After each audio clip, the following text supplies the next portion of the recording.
Some of Hollywood's most magical movie moments are created using optical effects.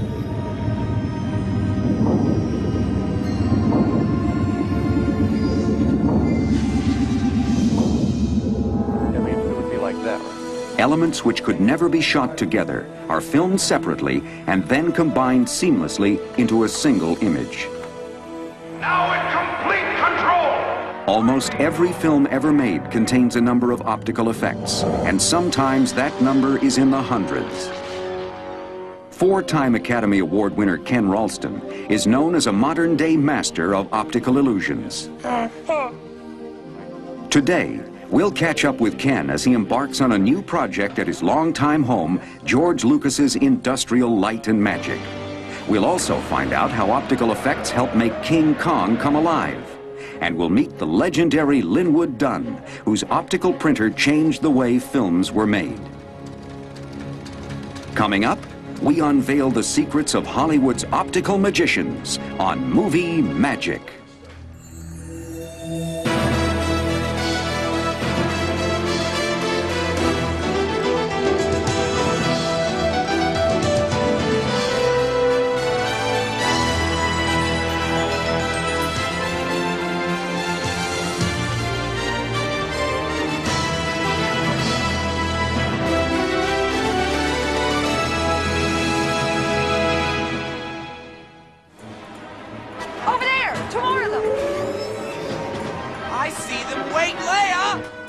While there are many types of optical effects, one of the most widely used is the composite, which involves blending two or more pieces of film into a single image. This process is not as simple as it sounds.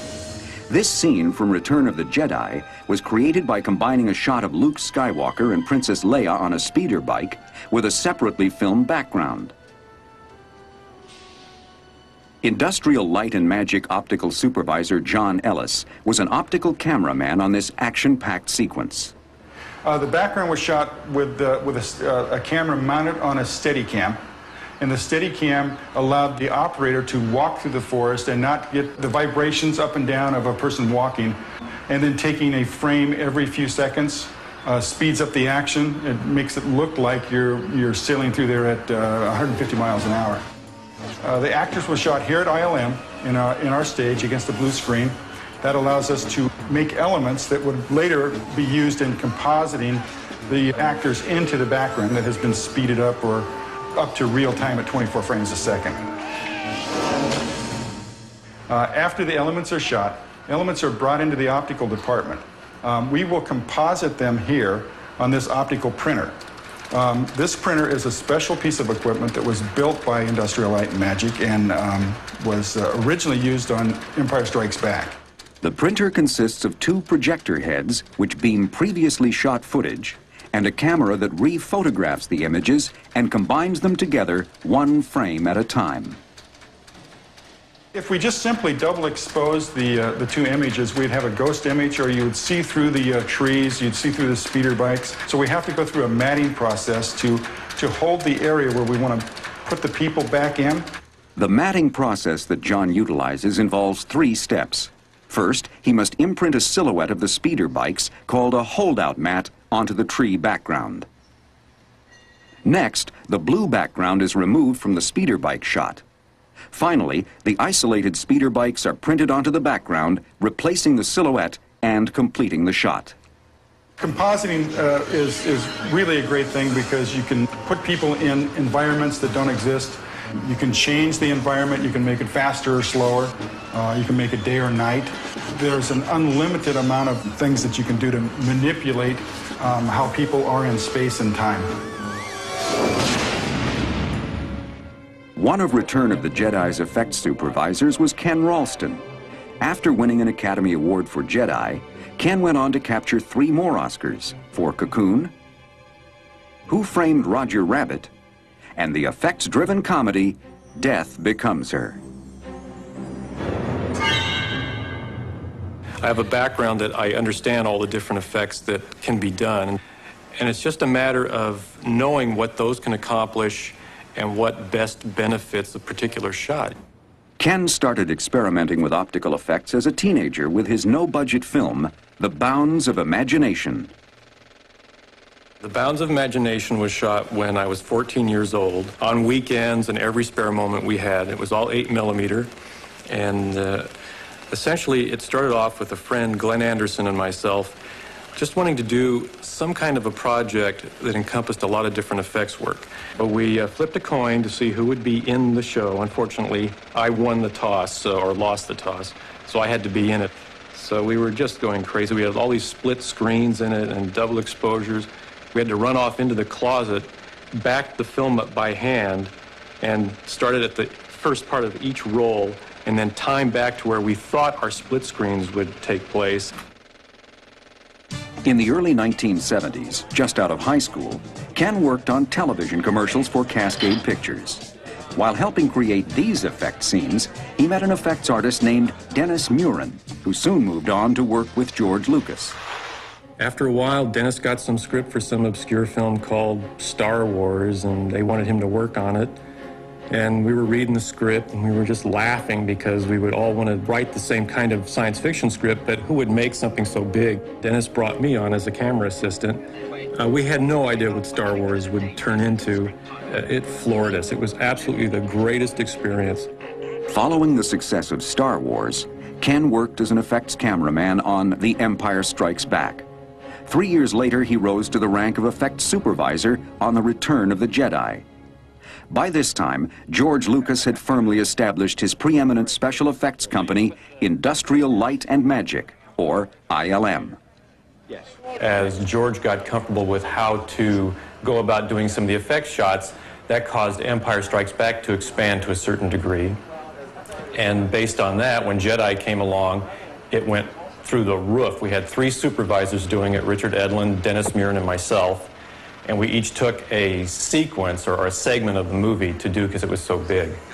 The main sequence that I was responsible for was the space battle sequence. Compared to the other space battles in the previous films, this one was much larger, had a lot more separate elements, a lot more ships involved. But because of the sheer number of spaceships and how many passes it has to go through the optical printer, any little error can cause a screw-up. The blue screen, if it isn't exactly right, well, your mats don't work quite right.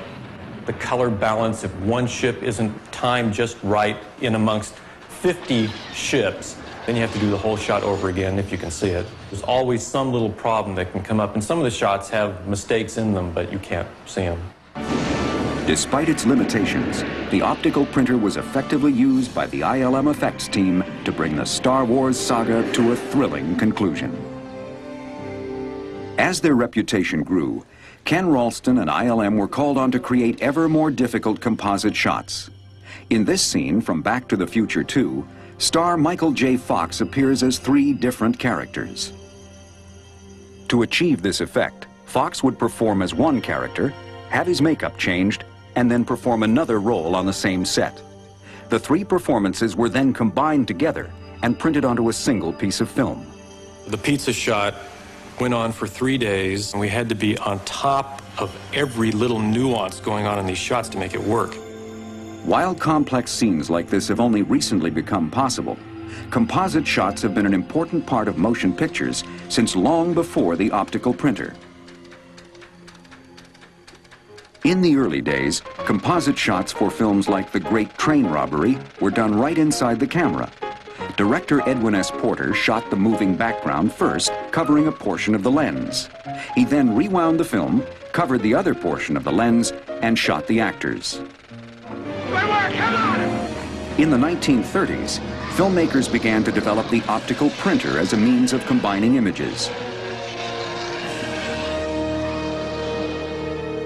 Linwood Dunn, a cameraman at the time, quickly became known as the finest practitioner of optical effects with films such as King Kong. I did the optical printing for the studio, and so when I walked in on their stage one day and saw them trying to put shots together in a more difficult way than they could on an optical printer, and I then said, look, you shoot those things separately and I'll put them together, and if you want to change the contrast or make it lighter or darker, I just run them through again.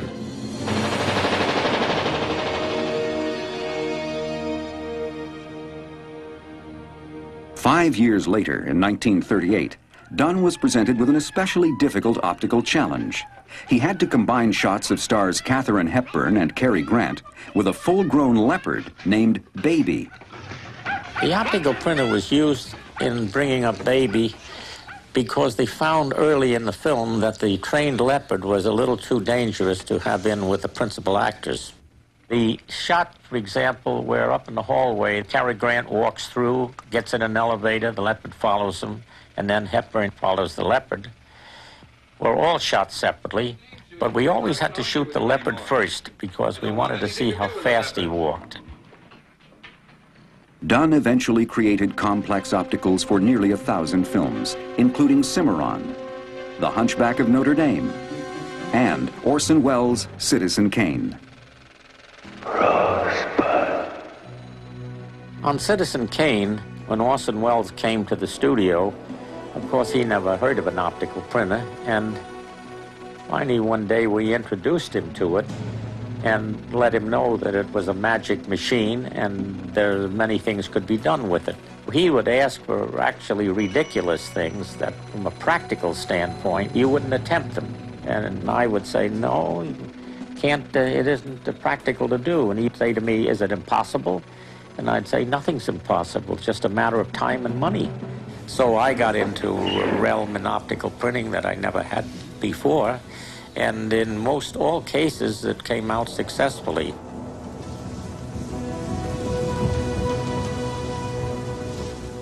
For this scene, Dunn used his optical printer to combine live-action elements of Wells, the people in the aisles, and actor Ray Collins with matte paintings of the poster of Wells and the seated audience. One of the more interesting shots recreated in post-production was the one where the camera went up the side of the building in the storm, over the roof and through the skylight down into the nightclub. They were two separate scenes, and when Wells wanted to combine it into a continuous scene, I introduced a synthetic lightning flash on the optical printer, combined it by an out-of-focus mix with the reverse zoom going down into the nightclub. By the year 1942, dozens of optical printers were in use in Hollywood. Each one of these printers was custom designed. Linwood Dunn was hired to create an optical printer which could be mass-produced by the military. The need for an optical printer in the training films in World War II became very apparent when directors like Frank Capra got into the service in the Signal Corps. And they were commissioned to make certain kind of training films and propaganda films. And so they were used to having the certain sophistication that motion pictures have. They couldn't order them because it was not a shelf item like a camera. So Kodak commissioned me to design printers and see that they were manufactured for the United States government. The Acme Dunn optical printer quickly became the standard, and Dunn was honored with an Academy Technical Achievement Award, which was upgraded to an Oscar in 1981. I believe I've been very lucky in my career because it covered a good many years from the silent days through sound and into all this new technology. But I think the most rewarding part of it is the number of wonderful people that I've worked with. I loved what I did, and I have the benefit of tremendous satisfaction because I can look on the screen today and see things I did. And well, we can have the eyes move, the hands. If you extended this shirt out to here a little bit more, then we could then puppeteer, make the, do all the joints inside the clothes so it doesn't look bad. That's a great idea. Like Linwood Dunn, Ken Ralston is an effects artist who specializes in compositing multiple images into a single eye-catching shot.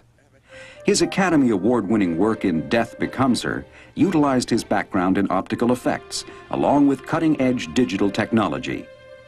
The whole shots in Goldie Hawn, the ones that seem to need the computer graphics the most are the real beauty shots, the close-ups where you really see the texture inside the hole, even though it's a subtle effect. This experience with digital technology is becoming increasingly necessary for effect shots that are ever more complex. It might be nicer to get more happening in here so we could do more, bend his arm a little bit more. So it's not just such a stiff feeling like that. Out of all the puppets we have, this one has the potential to do a little more movement than some of them do. Today, Ken is starting work on a big-budget television commercial about a toy army that attacks a refrigerator filled with Perrier's sparkling water. This will require several live-action elements, such as animated dolls, a bicycle, and a toy car. These elements will be integrated with toy soldiers created as computer-generated imagery, or CGI. This will require some elaborate compositing techniques. Ken first meets with producer Clint Goldman and production designer Harley Jessup to plan how the effects will be executed. The bicyclists will be blue screen rod puppets. I was going to say, do you think it would help at all to shoot the bicycle in the actual shot instead of shooting it against blue screen? I would love to shoot it in the set, but the sets will have to make the bicyclists larger scale than the set just to get the rod puppets to work. So we'll have to shoot them blue screen and mat them in later. It's great working with Ken. One, because it's fun. He's really funny. The other is that technically he knows what he's doing. Any image is possible to get with him, and it just makes it, for an art director, really exciting. After looking over the storyboards, Ken works with ILM model makers to produce the collection of toys which will be brought to life. Have him be more active, like he's sitting here and then he runs back here and he sneaks out here and he runs in and he sneaks out here and he's just kind of trying to get a peek through all this stuff. Ken engages model maker Richard Miller to produce another of the show's characters, a mechanical antique doll. The doll's design is based on a series of concept drawings. She's also going to be in the last shot in the commercial, and Richard's sculpting her up, the mechanical puppet to be used, so, out of modeling clay and then cast it in. Fiberglass shell, so you can put the mechanics in the inside. The eyes will move. This is a radio-controlled eye mechanism for our doll's eye movement. What happens is this transmitter will send a signal to this little motor, and the motor turns the arm, which in turn rotates these eyes right and left. So what this means is we don't have to have rods or anything going into the head. We can just, by way of moving these joysticks on the transmitter here, we can have control over that. The doll will ride in a model Citroen fabricated by veteran ILM model maker Ira Keeler. Like it's a chrome-plated tin on the toy. Mm-hmm. Because That's fine. The more toy-like, the better. We're going to shoot this car blue screen. Camera will be on this side looking at it. It'll have a nice chassis bounce to it, so it looks like it's having some trouble. This doll will drive the Citroen. His head and arms will move in the shot. His arms are flexible, so the wheel actually does the work, so it looks like he's steering. And the head will be rod puppeted to do a little turning. He doesn't do much action. Another important model is a Tour de France bicycle. This doesn't look finished because we're deliberately making it look rough and like a lead sculpture here. Once complete, the car, bicycle, and dolls are filmed in front of a blue screen. The blue screen will later be replaced with the background shot. But for this composite, a computer will be used to combine the elements instead of an optical printer. Any of this is fine. He's just kind of looking around. With an optical printer, the blue screen is removed photographically. But that requires composited film to be developed before the composite shot can be seen. Digital compositing allows every step of the process to be displayed on screen instantaneously.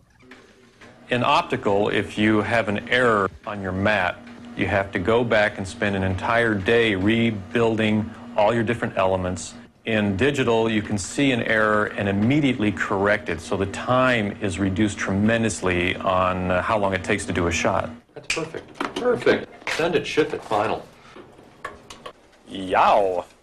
While most of the elements in this commercial are physical models shot blue screen, Ken has decided that the toy soldier will be created as computer-generated imagery. This allows the animators to make one soldier and then use the computer to replicate it into an entire army. That's bizarre. The challenge begins in ILM's model shop, where Richard Miller fabricates a model soldier.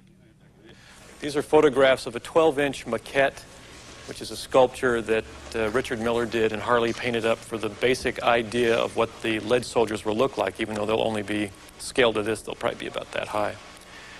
And this gives computer graphics a starting point as to how the sculpture should look in its design. Next, the model is scanned into a computer to create a three-dimensional image of the soldier. How to work this thing. Computer graphics supervisor Doug Smythe and animator Joe Pasquale add color, detail, and motion to the figure. There's something strange about our arm action here, even though you've matched it to what they were doing. It's a bit extreme in the forward position, I think. It almost looks like they're hyperextending or popping their elbows. This one especially. He's not swinging all the way back. He's just going like that, like he's got a kink in his arms. With Ken's input, the CGI team completes the animation. Well, that's fantastic. I love what the shadows are doing here. That's really great. Working how the lights are shifting around them like that. The last element needed to complete the commercial is the sparkling water itself. We shoot it locked off slightly wider than what this is, but this is a good starting point to get these measurements down. Once the soldiers attack the refrigerator, the bottles will explode, drenching all the toys with a sparkling shower. Okay, we go. Ready and action. A pressurized system is used to create this physical effect, which is filmed on a high-speed camera at 120 frames per second. Go, and rolling. When the film is slowed down to 24 frames per second, the blast of water will appear slow enough for the scene. That wasn't bad. That was real nice. Good. And at 120, we got plenty to use. Yeah. Finally, all of the CGI and live-action elements are combined together digitally. This involves transferring all of the isolated elements onto computer and then matting each element onto the background.